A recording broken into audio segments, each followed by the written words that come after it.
Digestive system को अगर हम देखें तो हमारे पास इसकी जो मेन कंपोनेंट्स हैं वो इसकी ओरल कैविटी यानी आपके मुंह के अंदर की जो स्ट्रक्चर है, देन फेरिंक्स गला, एसोफेगस है, स्टमक है, स्मॉल एंड लार्ज इंटेस्टाइन है और रेक्टम है। ये तो हो गया कंप्लीट डाइजेस्टिव सिस्टम। इसके अलावा एक्सेसरी ग्लैंड्स वगैरह भी इसमें शामिल हैं।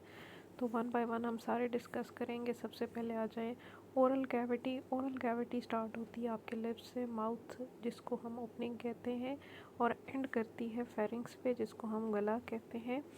और ओरल कैविटी के अंदर जो मेन स्ट्रक्चर्स हमें नज़र आती हैं वो हमारी टंग है जो कि फ्लोर ऑफ द कैविटी में होती है। पैलेट है जो कि ओरल कैविटी की रूफ बनाता है जिसको हम तालू कहते हैं। प्राइमरी पैलेट सॉफ्ट पैलेट कहलाता है, बोनी नहीं होता। और सेकेंडरी पैलेट बोनी पैलेट है जो कि रेप्टाइल से लेके मैमल्स तक हमें मिलता है, उससे पीछे हमें सेकेंडरी पैलेट नज़र नहीं आता। देन टीथ है। और अब हम वन बाय वन अगर डिस्कस करें तो सबसे पहले पैलेट्स हैं। पैलेट तालू है जो कि सेपरेट करता है नेज़ल कैविटी को ओरल कैविटी से। प्राइमरी पैलेट जो है वो एनेमनियोट्स के अंदर नज़र आता है। ये अगर हम फ्रॉग को देखें तो इनके अंदर जो नेज़ल कैविटी है directly opens into the oral cavity. इनका सेकेंडरी पैलेट नहीं होता तो इनका नाक जो है वो उसकी ओपनिंग्स बहुत करीब होती हैं ओरल कैविटी के अंदर ही। जबकि रेप्टाइल्स, बर्ड्स और मैमल्स के अंदर सेकेंडरी पैलेट डेवलप होने की वजह से नेज़ल ओपनिंग्स जो हैं वो ओरल कैविटी में ओपन नहीं होती बल्कि पीछे जाके फेरिंग्स में ओपन होती हैं। ये बोनी होता है और ये लॉन्ग स्नाउट बनाने में या नेज़ल पैसेजवे को लंबा करने में हेल्प करता है। और उसके अंदर चूँकि इनमें सेंस ऑफ स्मेल बहुत अच्छी होती है तो इसलिए जितनी ज़्यादा लॉन्ग स्नाउट होगा, जितना ज़्यादा नेज़ल पैसेजवे होगा, उतनी ही सेंस ऑफ स्मेल अच्छी होती है। तो सेकेंडरी पैलेट जो है वो नेज़ल कैविटी और ओरल कैविटी की सेपरेशन के लिए है। टंग्स पे आ जाएँ तो जो टंग्स हैं वो डिफरेंट फ़िश से लेके मैमल्स तक डिफरेंट टाइप्स की आपको नज़र आएंगी। अगर स्टार्ट करें हम फ़िश से तो फ़िश के अंदर हमें जो जॉड फिशेस हैं कार्टिलेजिनस एंड बोनी, उनके अंदर इमोबाइल टंग होती है। मस्कुलर है लेकिन मूव नहीं करती है, फ्लैशी लोब की शक्ल में floor of the oral cavity में मौजूद होती है। हायर वर्टिब्रेट्स में ये फ्लैशी है यानी made up of muscles, movable भी है। फ्रॉग में अगर देखें तो इनकी टंग काफ़ी ज़्यादा फ्लिप करके मुंह से बाहर आ सकती है और इन्वॉल्व होती है कैप्चरिंग ऑफ प्रे में। सेकेंडली फ्रॉग्स की जो टंग होती है ये बैक साइड से अटैच नहीं होती बल्कि front of the oral cavity बिल्कुल लिप्स के साथ अटैच होती है और फोल्डेड बैकवर्ड होती है और फ्लिप करती है बाहर की तरफ। ग्लैंडुलर है, इसके ऊपर स्टिकी म्यूकस होता है फॉर अटैचमेंट ऑफ प्रे के लिए। रेप्टाइल्स में आ जाएं तो हमें डिफरेंट टाइप की टंग्स मिलती हैं। जैसे स्नेक की देखें तो that is can flip outward and it is forked and contain lot of chemoreceptors जो कि हवा से केमिकल्स को फील करने में हेल्प करते हैं। जबकि टर्टल्स और क्रोकोडाइल्स में और फिर बर्ड्स में भी देखें तो टंग जो है वो कुछ में मोबाइल भी है, लेकिन बर्ड्स के अंदर इसकी मॉडिफिकेशन भी हमें वैरायटी ऑफ टंग नज़र आती है। फीडिंग में इन्वॉल्व है, जैसे पैरट के अंदर इसके ऊपर हॉर्नी पैड है for crushing of seeds. Humming bird की अगर देखें तो ट्यूबुलर है, ट्यूब शेप की होती है फॉर सकिंग ऑफ नेक्टर। इसी तरह से जो हमारे पास वुड पैकर आ जाती है तो उसकी टंग जो है वो ब्रश लाइक है के ग्रब्स को पकड़ने के लिए। तो वैरायटी ऑफ टंग हमें नज़र आती है। अगर आ जाए नेक्स्ट टीथ पे, जो ओरल कैविटी के अंदर अगला स्ट्रक्चर है, तो हमें मुख्तलिफ़ तरह के टीथ नज़र आते हैं फ़िश से लेके मैमल्स तक। अब फ़िशेस के अगर एम्फीबियंस के और फ़िशेस के दांत देखे जाएं तो वो सारे तकरीबन एक जैसे होते हैं, उनमें मॉडिफिकेशंस हमें नज़र नहीं आती। That type is called homodont dentition. Secondly इनके अंदर जो टीथ होते हैं वो at the tip of the jaw attach होते हैं, यानी उनकी जो जॉ बोन है उसके ऊपर ही अटैच होते हैं, अंदर फिक्स नहीं होते। तो ये आसानी से टूटते हैं और ये पूरी लाइफ गिरते रहते हैं और नए बनते रहते हैं। तो these are called acrodont dentition. ये फिशेस में हमें नज़र आती है। फिर उसके अलावा नेक्स्ट हमें नज़र आते हैं प्लेरोडोंट डेंटिशन है। प्लीरोडोंट कुछ एनिमल्स में जैसे रेप्टाइल्स वगैरह में हमें नज़र आती है कि इनके जो टीथ होते हैं वो जॉ बोन के साथ एक साइड पे अटैच होते हैं, टिप पे नहीं है, थोड़ा सा उसके अंदर डीप गए हुए हैं, लेकिन सॉकेट्स के अंदर नहीं होते। लेकिन मैमल्स के अंदर अगर आ जाएं तो थीकोडोंट डेंटिशन है, इनकी रूटेड टीथ होते हैं, अंदर तक जाते हैं, जॉ बोन के अंदर सॉकेट होता है और सॉकेट के अंदर ये दांत फिट होते हैं। तो अगर उसके ऊपर से कस्प बन रहे हैं, चौड़ाए हैं, क्रशिंग के लिए हैं तो बाइकस्पिड नज़र आते हैं। अगर 3 उसके ऊपर से हेड्स बन रहे हैं, 3 उसके ऊपर कोन्स हैं तो these are called tricuspid. Lizards वगैरह में हमें नज़र आते हैं। नेक्स्ट आ जाएं रेप्टिलियन टीथ, होमोडोंट डेंटिशन है, सारे दांत बैकवर्डली कर्व्ड हैं to hold the prey in the mouth. इसके अलावा इनके अंदर एग टूथ भी मौजूद होता है लिजर्ड स्नेक्स में।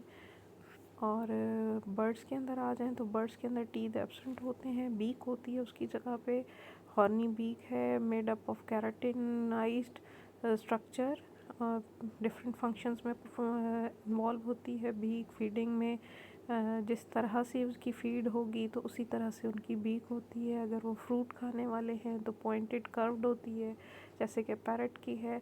अगर ग्रेन ईटर्स हैं, दाने वगैरह खाने चुगने वाले हैं बर्ड्स, तो उनकी जो बीक होती है वो स्मॉल स्टाउट होती है पिकिंग के लिए सीड्स के। और इसी तरह से जो कार्निवोरस बर्ड्स होते हैं जैसे ईगल वगैरह है तो बड़ी पॉइंटेड और शार्प होती है for tearing of prey. Tooth पे आ जाएं तो बर्ड्स में टीथ नहीं है, सिर्फ इनका जो एग टूथ कहलाता है, इनके जो चिक्स होते हैं या छोटे बच्चे जब अंडों से निकलना होता है तो बर्ड्स ने तो they have a small tooth on the tip of their beak, ताकि उससे वो उसको एग टूथ भी कहते हैं, ताकि वो शेल को उससे पंक्चर करके तो शेल से बाहर आ सकें। मैमेलियन टीथ पे आ जाए तो हमें वैरायटी ऑफ टीथ नज़र आती हैं एक मैमल के मुंह के अंदर। डिपेंड करता है उसकी डाइट पे, हर्बीवोर है, कार्निवोर है या ओमनीवोर है।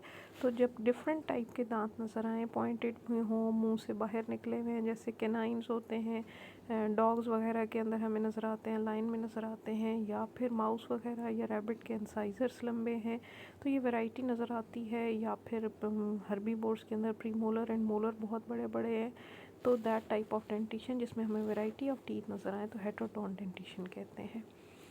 इसके अलावा मैमल्स के अलावा अगर बाकी देखें, अगर सारे दांत फ्रंट से रियर तक एक जैसे हैं तो होमोडोंट कहलाती है। और अगर एक ही प्लेन में अरेंज हैं, यानी उनके शेप भी एक जैसी है और अरेंजमेंट भी एक जैसी है, तो बिनोडोंट डेंटिशन कहलाती है। और अगर वो इस तरह की हैं कि जैसे सिज़र लाइक टीथ होते हैं कि अपर प्री मोलर और लोअर मोलर जो है वो इस तरह से सेटिंग हो कि ऊपर वाले का कर्व जो है वो नीचे वाले में फिक्स हो जाए, तो दैट टाइप ऑफ दांत टीथ जो हैं वो कहलाते हैं सेक्टोरियल या कार्निसल टीथ कहलाते हैं। स्ट्रक्चर पे आ जाएं तो हमारे जो मैमेलियन टीथ हैं वो 4 टाइप्स के होते हैं एक इंडिविजुअल के अंदर। पहले इंसाइजर्स कहलाते हैं, सामने वाले दांत हैं जैसे कि रैबिट या माउस के हमें या स्क्विरल के नज़र आते हैं, चौड़े चौड़े कुतरने के लिए, कटिंग करने के लिए, नॉइंग करने के लिए, तो ये बड़े शार्प से होते हैं। एलिफेंट के टस्क जो बाहर की तरफ निकले हुए हैं वो भी उसके लॉन्ग इंसाइजर्स हैं जो कि वो हैवी प्लांट्स वगैरह को खेड़ने के लिए इस्तेमाल कर सकता है, ज़्यादातर डिफेंस में भी इस्तेमाल करता है। नेक्स्ट पॉइंटेड टीथ होते हैं जो कि हर्बीवोर्स में कुतर के खाने वाले जो हैं जैसे स्क्विरल्स और रैट्स हैं और माउस है, और उसके अलावा रैबिट्स हैं, इनके अंदर इंसाइजर्स बड़े होते हैं।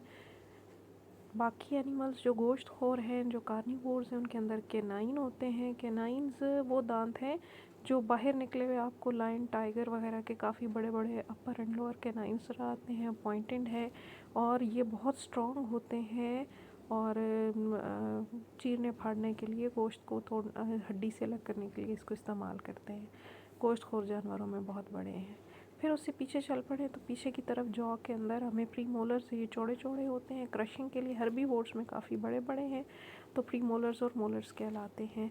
अब वो एनिमल्स जो हर्बीवोर्स हैं उनके अंदर कैनाइन्स एब्सेंट होते हैं, इंसाइजर्स के बाद गैप है और गैप के बाद प्रीमोलर्स होते हैं। तो जो गैप है जहाँ कैनाइन होती हैं कार्निवोर्स में, उस गैप का नाम डायस्टेमा है। इसमें इन एनिमल्स जिनमें डायस्टेमा होता है इनमें कैनाइन्स नहीं होते।